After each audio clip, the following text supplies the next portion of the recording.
কে দিল পিরিতের বেড়া লিচুর বাগানে কমলার বাগানে সৈগ কে দিল পিরিতের বেড়া লিচুর বাগানে।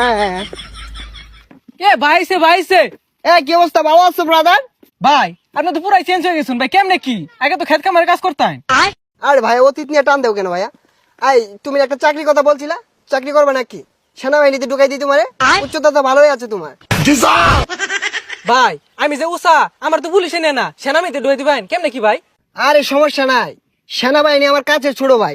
তুমি যদি 2 ফুট উঁচা হও তাও তোমারে ঢুকাই দিব না আমার চাকরিতে। আচ্ছা ভাই ঠিক আছে, একটা চাকরির ব্যবস্থা করে দিন যে। এই ভাইয়া দাঁড়াও, একটা ফোন দিই। হ্যালো কদম আলী, এই মুড়ে আমার গাড়িটা নিয়ে আসো তো। কি কোন ভাই এই সিফার ওটা এত বড় গাড়ি ঢুকাইতেছেন ঢুকবো? আরে সমস্যা নাই, আসলেই দেখতে পারবা। ভাই এত চেঞ্জ এত টিয়া পয়সা ভাই কেমনে সম্ভব এগুলা ভাই? এই যে ভাই আপনার গাড়ি।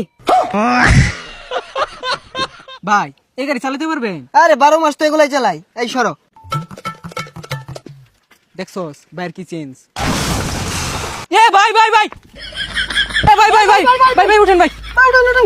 না সমস্যা নাই, এই ঢাকা শহর রেস করি তো, এখানে ফাঁকার উঠপায়া এই গাড়িটা একটু পাকার দিকে চলে গিয়েছিল। এই তোমরা এক কাজ করো, গাড়িটা গ্যারেজে পাঠাই দাও, সমস্যা নাই।